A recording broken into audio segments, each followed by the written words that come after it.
Fans used to love Jason Tennessee King from Deadliest Catch, renowned for his stunning proposal at sea and southern charm. However, things have changed lately. As of right now, Jason Tennessee King's final evaluation from Deadliest Catch is not favorable. What started out as a reality TV success story swiftly turned into something more sinister and unexpected. The actual drama was only getting started when the cameras stopped rolling. This goes beyond a sentence, from whispers in the courtroom to a heartbreaking farewell that left many who knew him speechless. It's about what occurs when notoriety wanes and the fallout is severe. The Storm's Man.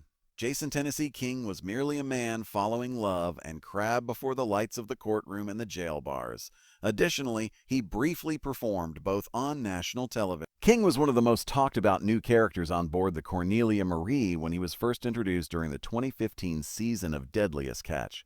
He was tough, tattooed, and always had a joke to share. He exuded the gritty charm that reality TV is known for. The captain wasn't him. He wasn't the main attraction. Fans, however, continued to inquire about the Tennessee native who didn't hesitate to show his emotions. He was memorable for one particular moment.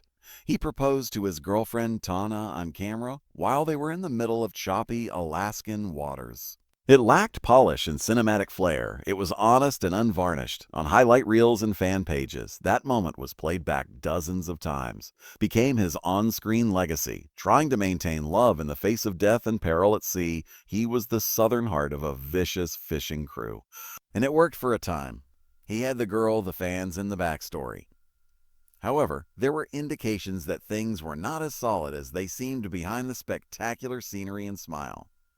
King had previously been incarcerated for prior felonies. Even though it wasn't the show's main focus, his past was quite real, and his star faded as fast as it had risen. He didn't come back for further seasons. Neither anniversary features nor reunion footage acknowledged him. Then, in silence, he disappeared from view.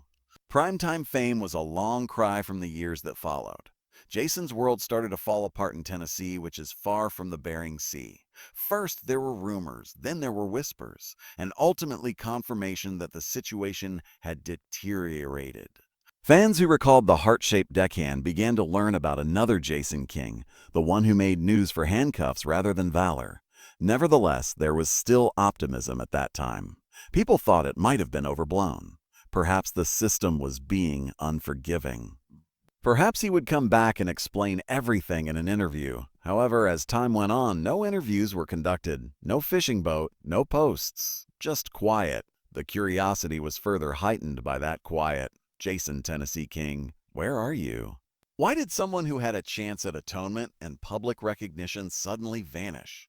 There was more to the story than a man on a crab boat. When the cameras stopped rolling, it was about how fast that boat could sink. Reality TV serves as a launching pad for some people. It serves as a warning to others. Jason turned into the latter. The fact that the actual twist was not depicted on film makes it much more bizarre. He entered the next phase of his life without a production staff. When the sirens sounded, there was no music. There were no editors present to break up the stillness into anything palatable. His admirers had witnessed him risk his life on cold decks, but they had never seen what awaited him at home. However, we are going to do so because what followed will permanently alter the perception of Jason King. This leads us to the query that everyone believed they had already addressed. How's the dude from Deadliest Catch doing? The solution? You didn't realize how dark it was. There will be smoke soon. There were subliminal clues that something wasn't right even before the orange jumpsuit and the hush of the courtroom. Though he was still visible, Jason Tennessee King had vanished from the public eye. His public appearances reduced following his brief fame on Deadliest Catch. Fans were left wondering why he had never gone back to the boat that gave him his chance when his social media accounts went silent. We now know that his desire for peace did not mean that he remained silent. His road was running out. The news broke in April of 2017. When police carried out a search warrant at his Tennessee home, they discovered something serious. Inside the property, more than 14 pounds of marijuana were discovered, enough to cause grave concerns. The pills were accompanied by a loaded .38 caliber handgun, which was far more dangerous. That could have resulted in probation or a brief term on its own. Jason, however, was no ordinary citizen. He had a criminal history, and since he was a convicted felon, owning a firearm was not only against the law but also a federal offense. The word quickly got around. It was a difficult change for Deadliest Catch aficionados. This was not the man who asked his fiancée to marry him on a crab boat in the middle of a storm. This was more serious, and it couldn't be dismissed as a miscommunication. Why not? The accusations were true, the proof was strong, and King himself remained silent.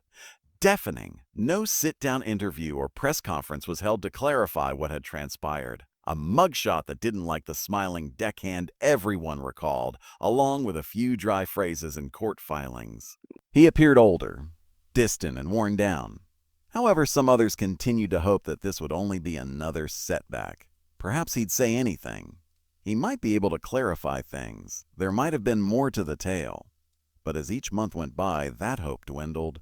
The case did not vanish. It proceeded in silence and slow motion until it came to an end. The arrest wasn't what supporters were most affected by. It was the knowledge that King had been leading two separate lives. A different kind of storm was brewing in the background as millions of people watched him battle storms on the Bering Sea. Trouble like this didn't just appear overnight. This was a trend that had been developing for a while and was now finally catching up to him. The story had changed by the time the court date was scheduled. He was no longer the underdog. The defendant was him. And the question now was how far he had already gone, not if he was guilty. The severity of the charges only served to heighten the shock. Possession with intent to use was not what this was. It was possession with the intention of sharing. Add the weapon, the previous record, and the silence to that. All of a sudden, it seemed irrevocable. It wasn't merely an error. It was a silent, gradual, and tragic collapse. After years of building, the storm was finally ready to hit shore, and what transpired within the courtroom, along with what he said, wore, and the judge's decision, would signal the end of the road. Because Jason Tennessee King's ultimate verdict from Deadliest Catch was imminent and would have an impact beyond the law, the courtroom lights were not harsh, but they had a way of removing all color from the space, whether the defendant or the deckhand was in it. With his eyes downcast, Jason Tennessee King stood at the defense table wearing an orange jumpsuit that was provided by the prison. In front of him, his hands were firmly clasped. Fans were not reminded of the tenacious deckhand from Deadliest Catch, who once dropped down on one knee with ice-cold hands to pop the question on deck and smiled through windstorms. This was a completely different person, one who appeared to have bid farewell to the world he had known.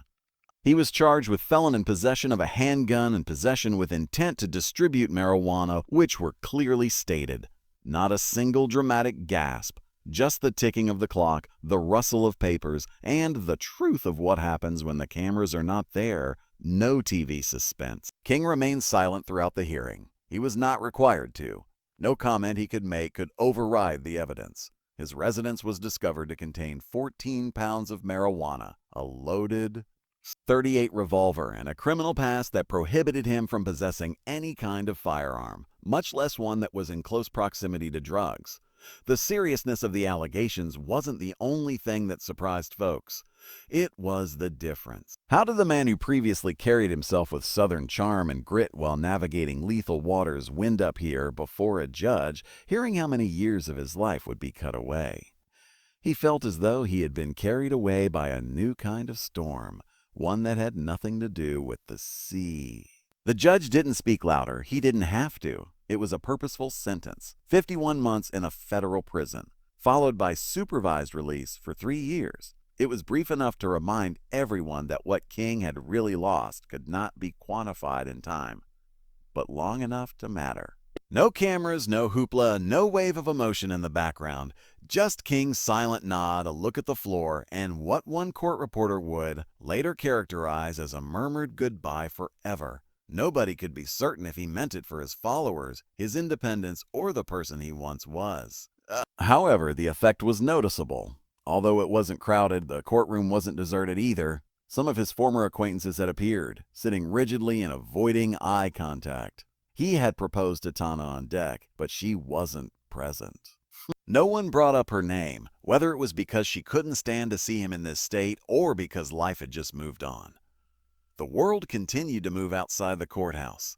It was mentioned briefly by news outlets. Like most online storms, Deadliest Catch fans shared astonished reactions and discussed what went wrong before it passed. However, this was no fleeting moment for Jason King. At this point, everything changed. Jason Tennessee King's ultimate verdict from Deadliest Catch was upheld, and it wasn't good, because the deletion of his legacy was something much more permanent than the bars in the sentence. Instead of being remembered, the guy who had once achieved fame on the broad sea was now merely a warning in a court document. The defendant was still there, the deckhand had left, and even though the law had been proclaimed, the true punishment was just getting started.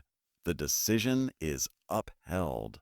How? There are court-issued verdicts and those that are irrevocable, those that persist long after a person leaves the courtroom. Tennessee King Jason completed his sentence. The judge's 51-month sentence was not, at least not formally, a life sentence.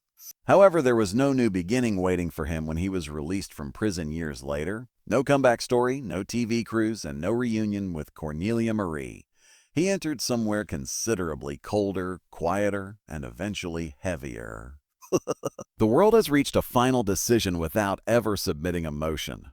He was finished. King's name was already absent from Discovery's marketing materials at the time of his release. He was formerly proudly listed as a member of the crew on the Deadliest Catch website, but it had since disappeared. No montages of flashbacks. Parts of No, Where Are They Now? The quiet was quite telling. Absence speaks louder than scandal in the realm of reality television. And Jason King was no longer alive. The door was closed by more than simply the show. Once supporting fans have either forgotten about him or completely abandoned him. The man who proposed on a crab boat was forgotten by the internet. It recalled the mugshot, the accusations, the press releases, and the courtroom farewells. Jason Tennessee King's ultimate verdict from Deadliest Catch was upheld. But it wasn't. Not because he was still incarcerated, but rather because release was never granted due to his reputation.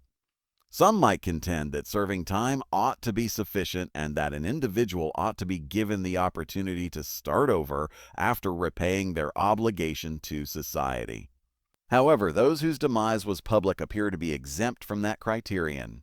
King saw the courtroom as more than just a place for legal proceedings. It was the final episode of a program that was never broadcast. The sentence on his legacy never ended, even if his record currently shows a completed sentence. The identical arrest reports are displayed in every Google search. That one instance, that one case, the orange jumpsuit, the charges, the fall, and the farewell he muttered that would last forever are all buried beneath every reference to his name.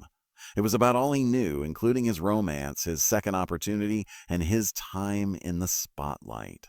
The judge was not the intended recipient of that phrase. It was for his former way of life, the one where he was no longer welcome. Work stopped coming in, friends drifted apart, and Jason was stuck even in the free world. Behind perception, not behind bars. He had come to represent the potential outcomes when reality TV collides with the real world. Although the courts had played a role, the public had already imposed a more severe penalty. There was only silence, neither a reintroduction episode nor a redemption story. Furthermore, a headline may not always be as loud as silence. Occasionally, a fan would come upon an old video of Jason on the Cornelia Marie, anxiously popping the question on deck or smiling through the storm. Comments like, "Whatever happened to this guy?" or "Man, I miss the old seasons" would be common.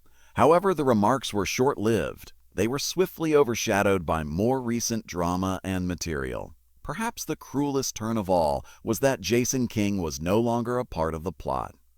It was the erasure, not the fall or the sentence. Instead of being notorious, he was forgotten. Once standing up to some of the world's harshest waters, the deckhand was now simply another warning story. Cut from the video, dropped from the credits, and only vaguely recalled.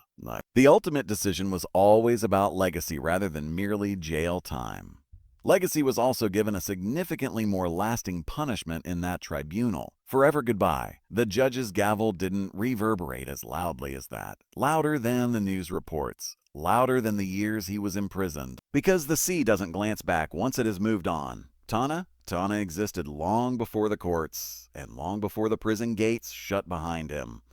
Jason Tennessee King stood on the deck of the Cornelia Marie and proposed to the woman. Surrounded by crew members who were unaware of what was about to happen in Breaking Seas, in a series that is based on Storms and Steel, it was one of the few tender moments on Deadliest Catch, a fleeting moment of weakness. Rough on the edges, Jason knelt down and made a vow while his fingers were frozen.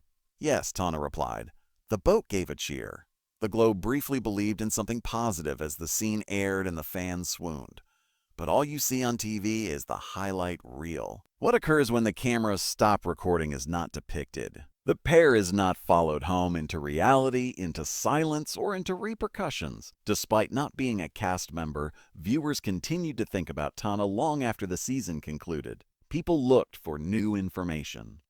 They pondered whether the fairy tale would continue, whether she and Jason were married, and whether she remained by his side. However, her name vanished entirely as the years went by and Jason's name reappeared, but not in wedding announcements, but rather in jail reports. No interviews, public declarations, or social media posts connecting the two were made.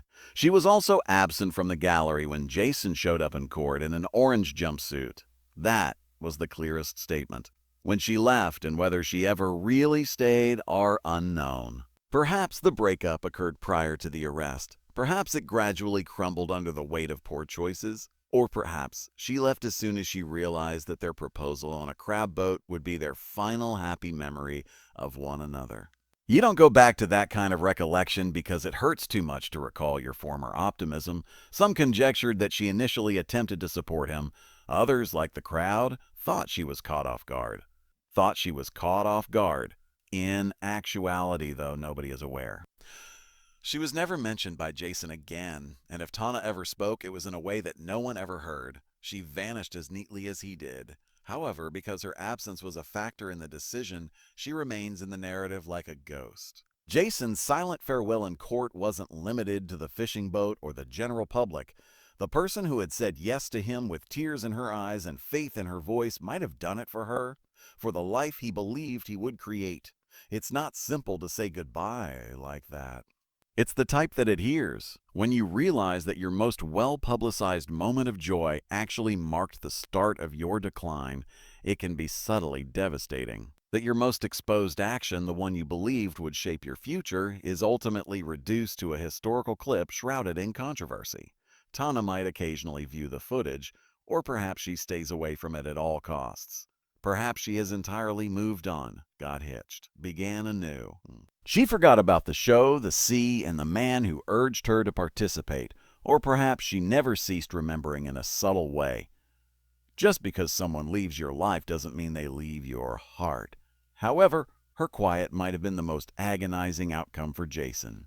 Not the punishment, not the humiliation in front of others, not the diminished celebrity, but the loss of the one person he had previously believed would be at his side. Regardless, although Tana wasn't mentioned in the show's credits, she was crucial to Jason King's plot and is now gone.